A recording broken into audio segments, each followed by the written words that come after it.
तलाक के 5 साल बाद साधु बनकर पत्नी के गांव पहुंचा पति, फिर जो हुआ सोच भी नहीं सकते हैं। दोस्तों, ये कहानी है बिहार के छपरा जिले के एक छोटे से गांव रामपुर की, जहां रहने वाले राज और पूजा की जिंदगी कभी प्यार और खुशियों से भरी हुई थी। राज एक सीधा सादा और मेहनती इंसान था। उसकी दुनिया सिर्फ 3 लोगों तक सीमित थी, उसकी पत्नी पूजा, बेटा सोनू और उसकी बूढ़ी माँ सावित्री देवी। सुबह सूरज निकलने से पहले वह काम पर निकल जाता और रात को थका हुआ घर लौटता। उसकी एक ही कोशिश रहती कि उसके परिवार को किसी चीज की कमी न हो। दूसरी तरफ पूजा भी शुरू में राज से बहुत प्यार करती थी, लेकिन धीरे धीरे उसके मन में असंतोष घर करने लगा। गांव और आसपास के लोगों को बेहतर घर, अच्छी गाड़ियां और ज्यादा पैसे के साथ देखकर उसे लगने लगा कि उसकी जिंदगी कहीं पीछे छूट गई। वह अक्सर राज से कहती कि दूसरे लोग उससे कम मेहनत करके भी ज्यादा सुख से जी रहे हैं, लेकिन राज हर बार वह यही कहता कि मेहनत और ईमानदारी से जो मिलता है वही सबसे बड़ी कमाई होती है। समय बीतता गया और पूजा की शिकायतें बढ़ती चली गई। अब घर में पहले जैसी हंसी नहीं सुनाई देती थी। छोटी छोटी बातें बहस में बदल जाती थी। कभी पैसे को लेकर झगड़ा होता तो कभी भविष्य को लेकर।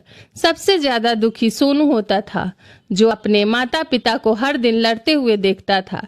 राज कई बार समझाने की कोशिश करता कि जिंदगी दौलत से नहीं, अपने लोगों से चलती है। एक दिन बात इतनी बढ़ गई कि दोनों परिवारों को बीच में आना पड़ा, लेकिन किसी ने दोनों को समझाने की जगह अपनी अपनी तरफ से आग में घी डालने का काम किया। पूजा का भाई रमेश अपनी बहन का पक्ष लेने लगा और कुछ रिश्तेदार राज को गलत साबित करने में जुट गए। देखते ही देखते मामला इतना बिगड़ गया कि पंचायत भी कुछ नहीं कर सकी। कुछ महीनों बाद मामला अदालत पहुंच गया। राज आखिरी समय अपने रिश्ते को बचाना चाहता था, लेकिन पूजा ने गुस्से और जिद में कोई रास्ता खुला नहीं छोड़ा। आखिर वह दिन भी आ गया जब अदालत ने दोनों को तलाक मंजूर कर दिया। कागज पर एक हस्ताक्षर के साथ कई सालों का रिश्ता खत्म हो गया।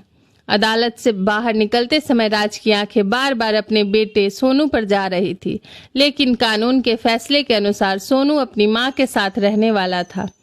पूजा बेटे को लेकर रामपुर गांव चली गई और राज अकेला अपने घर लौट आया। जिस घर में कभी सोनू की शरारतें गूंजती थी, वहां अब सन्नाटा था। राज काम पर तो जाता, लेकिन पहले जैसा मन नहीं लगता था। घर लौटने पर उसे हर कोने में अपने टूटे हुए परिवार की याद दिखाई देती थी। उसकी बूढ़ी माँ सावित्री देवी बेटे की हालत देखकर अंदर ही अंदर घुल रही थी। वह बार बार उसे संभालने की कोशिश करती, लेकिन राज के चेहरे पर छाई उदासी कम नहीं होती थी। फिर एक दिन जिंदगी ने उसे एक और बड़ा झटका दिया। अचानक सावित्री देवी की तबीयत बिगड़ गई। राज उन्हें अस्पताल लेकर भागा, लेकिन डॉक्टर उन्हें बचा नहीं सके। मां की मौत ने राज के अंदर बची हुई आखिरी ताकत भी छीन ली।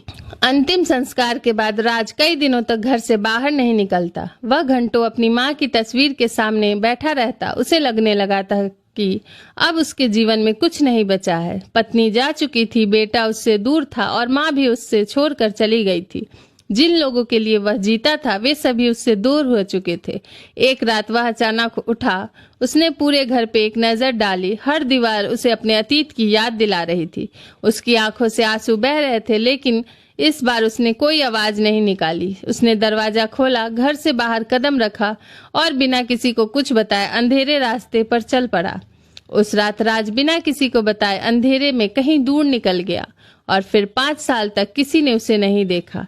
शुरू के कुछ दिन उसने बिना किसी मंजिल के भटकते हुए बिताए। कभी किसी रेलवे स्टेशन के प्लेटफॉर्म पर रात गुजारता, तो कभी किसी मंदिर की सीढ़ियों पर बैठकर सुबह होने का इंतजार करता। उसके पास ना कोई योजना थी और ना ही कोई पहुंचने की इच्छा।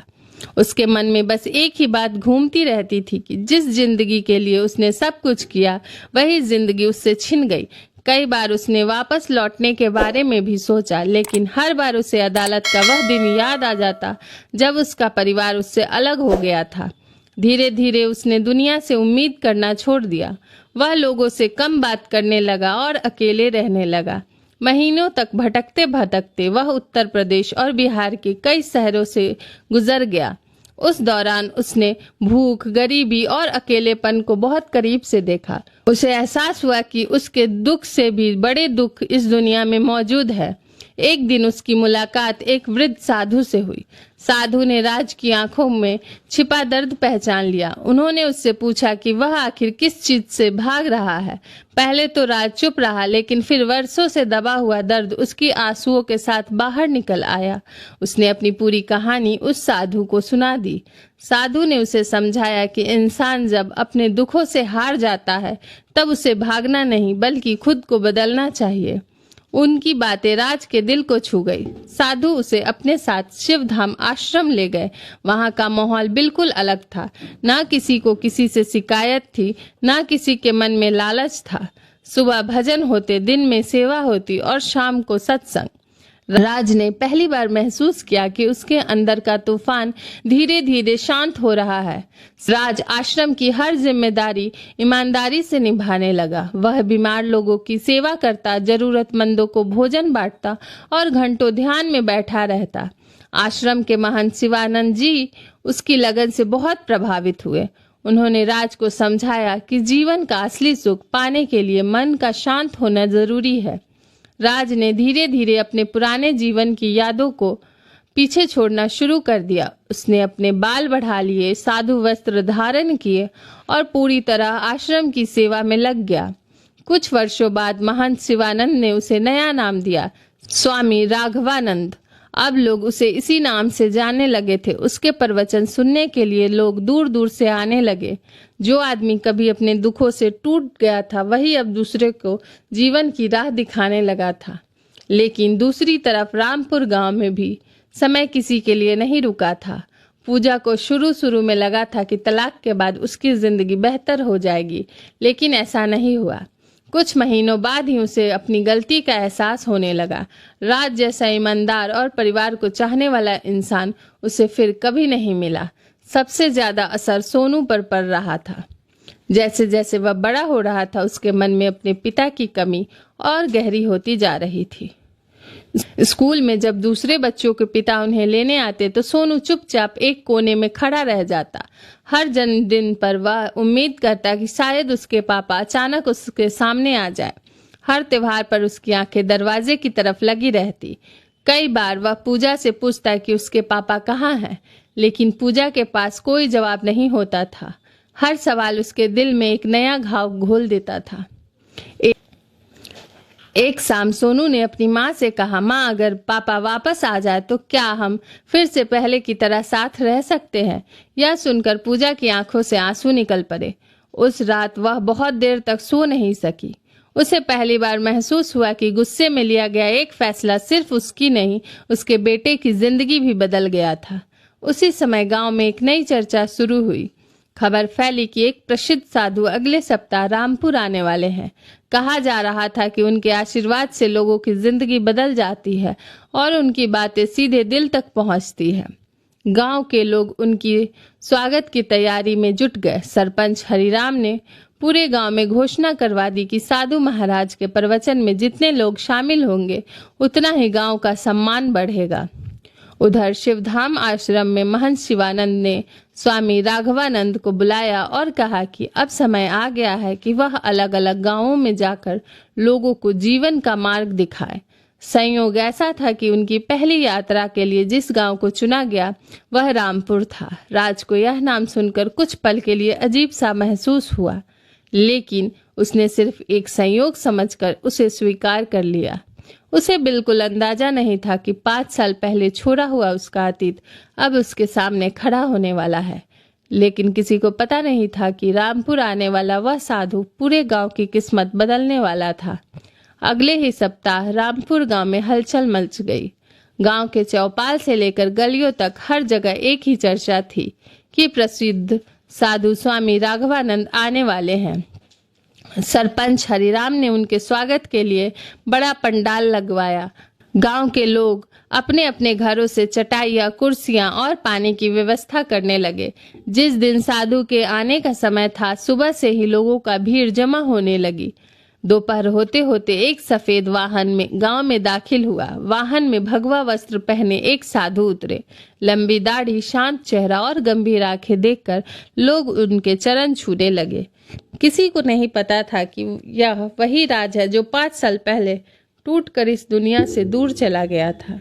स्वामी राघवानंद को गांव के मंदिर के पास बने विश्राम स्थल में ठहराया गया। शाम को उनका पहला प्रवचन शुरू हुआ।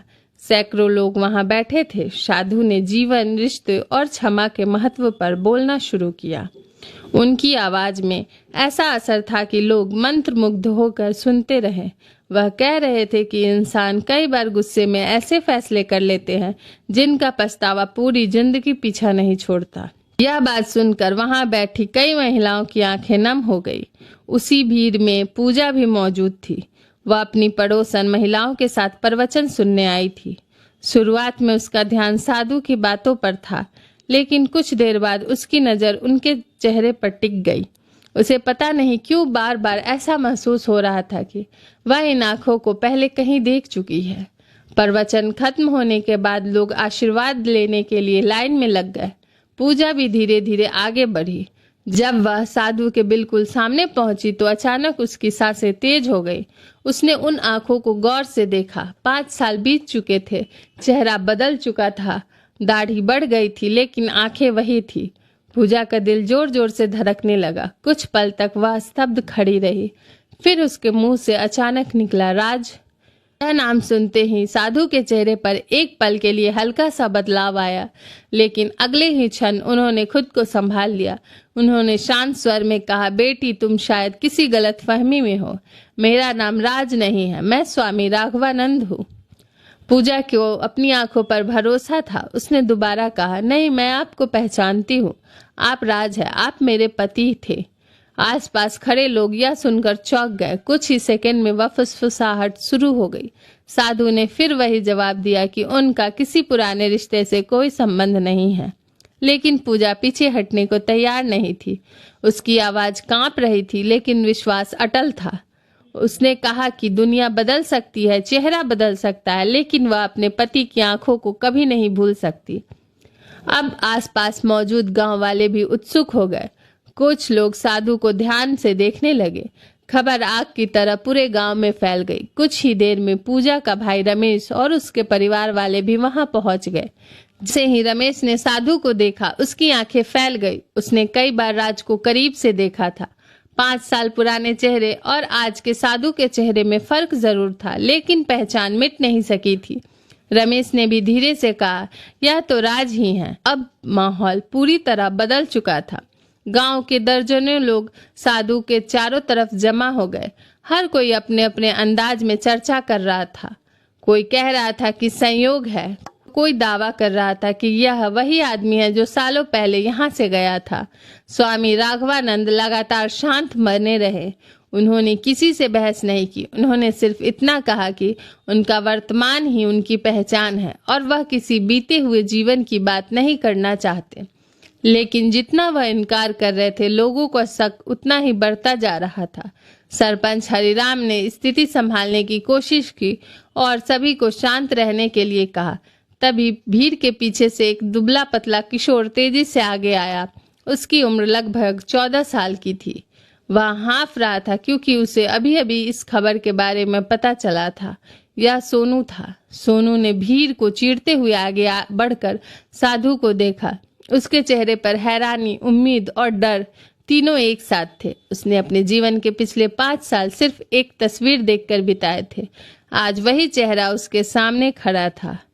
कुछ सेकंड तक वह कुछ बोल ही नहीं पाया। फिर उसकी आंखों से आंसू बहने लगे। पूरा माहौल अचानक शांत हो गया।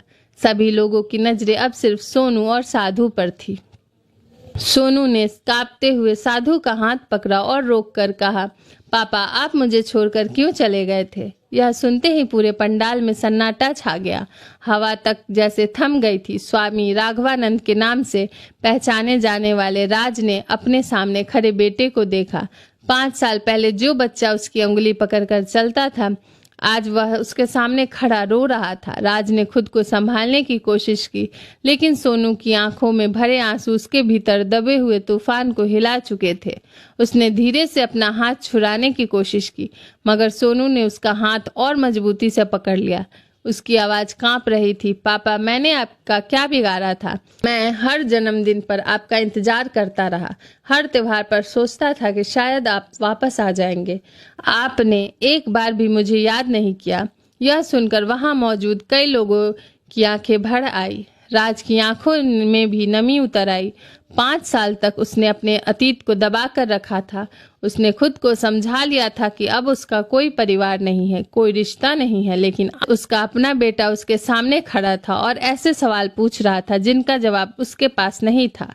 पूजा भी रो रही थी। वह अपने बेटे और राज को देखकर खुद को संभाल नहीं पा रही थी। तभी सोनू अचानक राज के सीने से लिपट गया। यह पल ऐसा था कि जिसने राज की सारी मजबूती तोड़ दी। उसके आंखों से आंसू बह निकले। 5 साल में पहली बार उसने अपने दिल को खुलकर रोने दिया। पूरे गांव के सामने उसने कांपती आवाज में कहा, हाँ, मैं ही राज हूँ। यह सुनते ही लोगों के बीच हलचल मच गई। पूजा फुट फुट कर रोने लगी। सोनू ने अपने पिता को और कसकर पकड़ लिया। सरपंच हरिराम सहित गांव के कई लोग भावुक हो गए। कुछ देर तक वहां कोई कुछ नहीं बोला। फिर राज ने धीरे धीरे अपनी कहानी सुनानी शुरू की। उसने बताया कि तलाक के बाद वह अंदर से पूरी तरह टूट गया था। जिस दिन पूजा उसे छोड़कर गई थी, उसी दिन उसके जीवन की खुशियां खत्म हो गई थी। फिर माँ की मौत ने उसकी आखिरी उम्मीद भी छीन ली। उसे लगने लगा था कि अब इस दुनिया में उसका कोई नहीं बचा। वह हर दिन मरने जैसा दर्द झेल रहा था। इसलिए एक रात वह सब कुछ छोड़कर चला गया। उसने कहा कि किसी से नफरत करके नहीं गया था, बल्कि खुद को बचाने के लिए गया था। अगर वह वहां और रुकता तो शायद जिंदा नहीं रह पाता। राज की बातें सुनकर पूरा माहौल और भावुक हो गया। पूजा अपने आंसू नहीं रोक पा रही थी। वह आगे बढ़ी और सबके सामने हाथ जोड़कर खड़ी हो गई।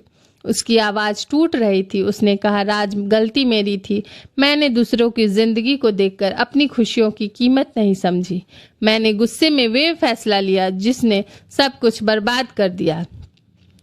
अगर उस दिन मैं थोड़ा धैर्य रखती तो हमारा घर कभी नहीं टूटता। यह कहते हुए वह रोने लगी। गांव के लोग पहली बार उसे अपनी गलती स्वीकार करते हुए देख रहे थे। रमेश भी चुप खड़ा था। उसे भी एहसास हो रहा था कि उसने बहन का साथ देते एक परिवार को टूटने दिया। लेकिन सबसे ज्यादा असर सोनू की बातों का हो रहा था। वह बार बार अपने पिता का हाथ पकड़कर एक ही बात कह रहा था, पापा, अब कहीं मत जाइए, मैं फिर से आपको खोना नहीं चाहता। उसकी आवाज में ऐसा दर्द था कि वहां मौजूद हर व्यक्ति का दिल पिघल रहा था। राज ने बेटे के सिर पर हाथ फेरा, लेकिन उसके चेहरे पर अभी भी गहरी उलझन थी। 5 साल में उसने साधु का जीवन अपना लिया था। उसने अपने मन को संसार से दूर कर लिया था। अब अचानक सब कुछ पहले जैसा हो जाना आसान नहीं था। एक तरफ उसका बेटा और उसका अधूरा परिवार था, तो दूसरी तरफ वह जीवन जिसे उसने बड़ी मुश्किल से अपनाया था। सरपंच हरिराम आगे आए और बोले, राज बेटा, भगवान हर किसी को दूसरा मौका नहीं देता। तुम्हारे सामने आज तुम्हारा परिवार खड़ा है। फैसला तुम्हें करना है, लेकिन इतना याद रखना कि कुछ रिश्ते दोबारा नहीं मिलते। गांव के कई बुजुर्गों ने भी यही बात कही। पूजा लगातार रोते हुए माफी मांगती रही। उसने कहा कि जीवन भर अपनी गलती का पश्चाताप करने को तैयार है, बस एक बार राज उसे माफ कर दे। लेकिन राज ने कोई जवाब नहीं दिया। वह चुपचाप खड़ा रहा। उसकी आंखों में आंसू थे और मन में वर्षों का दर्द। वह समझ नहीं पा रहा था कि वह क्या करे। कुछ देर बाद उसने धीरे से अपना सिर उठाया। उसकी नजर सामने खड़े सोनू पर पड़ी। बेटे की आंखों में सिर्फ एक ही उम्मीद थी, अपना परिवार वापस पाने की उम्मीद। राज कई सेकंड तक उसे देखता रहा। पूरे गांव की सांसें जैसे थम गई थी। किसी को नहीं पता था कि अगले पल वह क्या फैसला लेने वाला है। राज की नजर धीरे धीरे सोनू की भींगी आंखों पर जाकर ठहर गई। कुछ पल तक वह बिना कुछ बोले अपने बेटे को देखता रहा। फिर उसने महसूस किया कि जिस प्यार और अपनापन से वह 5 साल भागता रहा, वही आज उसके सामने खड़ा है। सोनू की आंखों में अपने पिता को खोने का डर साफ दिखाई दे रहा था। आखिरकार राज ने गहरी सांस ली और अपने बेटे को गले से लगा लिया। यह देखते ही पूरे गांव में खुशी की लहर दौड़ गई। सोनू फूट फूट कर रोने लगा, लेकिन उसके आंसुओं में दर्द नहीं, सुकून था। पूजा भी रोते हुए राज के सामने आकर खड़ी हो गई। उसने हाथ जोड़कर कहा, राज मुझे माफ कर दो, मैंने गुस्से और अहंकार में अपना घर खुद तोड़ दिया था। अगर हो सके तो मुझे एक आखिरी मौका दे दो। राज कुछ देर तक चुप रहा। उसने पिछले 5 सालों का दर्द, अकेलापन और टूटे हुए रिश्ते को याद किया। फिर उसने अपने बेटे की तरफ देखा जो उम्मीद भरी नजरों से देख रहा था। उसी पल राज का दिल पिघल गया। उसने धीरे से कहा, जो बीत गया उसे बदला नहीं जा सकता, लेकिन अगर हम चाहें तो आने वाले कल बेहतर बना सकते हैं। यह सुनते ही पूजा की आंखों से खुशी के आंसू बह निकले। गांव के लोगों ने तालियां बजानी शुरू कर दी। सरपंच हरिराम ने मुस्कुराते हुए कहा, आज एक परिवार नहीं, पूरे गांव की खुशी वापस लौट आई है। उस दिन के बाद राज ने फैसला किया कि वह साधु का जीवन छोड़ देगा। उसने महंत शिवानंद से अनुमति ली और अपने परिवार के साथ नई शुरुआत करने का निर्णय लिया। महंत ने भी उसे आशीर्वाद दिया और कहा कि परिवार की सेवा भी भगवान की सेवा से कम नहीं होती। कुछ महीनों बाद राज रामपुर में ही बस गया। उसने गांव के बाजार में एक छोटी सी दुकान खोल ली। दुकान भले ही छोटी थी, लेकिन उसके घर की खुशियां बहुत बड़ी थी। अब वह हर शाम सोनू के साथ समय बिताता, उसकी पढ़ाई में मदद करता और हर छोटी बड़ी बात सुनता। पूजा भी पूरे मन से घर संभालने लगी। दोनों ने मिलकर तय किया कि अब कभी गुस्से को अपने रिश्ते से बड़ा नहीं होने देंगे। एक शाम घर के आंगन में तीनों साथ बैठे थे। सोनू हंसते हुए अपने स्कूल की बातें बता रहा था। पूजा रसोई से चाय लेकर आई और राज के पास बैठ गई। राज ने आसमान की तरफ देखा और मुस्कुरा दिया। उसके पास अब न बड़ी दौलत थी और न कोई बड़ा नाम, लेकिन उसके पास वह सब कुछ था जो उसने 5 साल पहले खो दिया था। परिवार फिर से एक हो चुका था। उस दिन राज, पूजा और सोनू ने महसूस किया कि जिंदगी की सबसे बड़ी खुशी धन दौलत नहीं, बल्कि अपने लोगों के साथ में होती है। और इस बार उन्होंने तय कर लिया था कि यह साथ कभी नहीं टूटेगा। दोस्तों, इस कहानी से हमें यही सीख मिलती है कि गुस्से में लिया गया एक फैसला पूरी जिंदगी बदल सकता है। रिश्तों की असली कीमत तब समझ आती है जब वे हमसे दूर हो जाते हैं। पैसे, सुख सुविधाएं और दूसरों से तुलना कभी भी परिवार की खुशी से बड़ी नहीं हो सकती। अगर रिश्तों में प्यार, भरोसा और धैर्य बना रहे तो बड़ी से बड़ी परेशानी भी दूर हो सकती है। साथ ही हम यह भी स्पष्ट करना चाहते हैं कि इस कहानी का उद्देश्य किसी व्यक्ति, समाज, समुदाय या किसी की भावनाओं को ठेस पहुंचाना नहीं है। यह केवल एक काल्पनिक कहानी है जिसे मनोरंजन और जिंदगी में एक सकारात्मक सीख देने के उद्देश्य से प्रस्तुत किया गया है। अब आप हमें कमेंट करके जरूर बताइए कि अगर आप राज की जगह होते तो क्या पूजा को दूसरा मौका देते, और अगर आप पूजा की जगह होते तो क्या अपने परिवार को बचाने के लिए पहले ही अपनी गलती मान लेते। साथ ही कमेंट में अपने प्यारे शहर का नाम भी जरूर लिखिए ताकि हमें पता चल सके कि हमारी यह कहानी किस किस जगह तक पहुंच रही है। अगर आपको यह भावुक और प्रेरणादायक कहानी पसंद आई हो तो वीडियो को लाइक करें, अपने दोस्तों और परिवार वालों के साथ शेयर करें और ऐसे ही दिल को छू लेने वाली कहानियां सुनने के लिए हमारे चैनल स्टोरी बाय विवेक को अभी सब्सक्राइब करके बेल आइकन जरूर दबा दें ताकि आने वाले कोई भी नई कहानी आपसे मिस न हो सके। जय हिंद, जय भारत।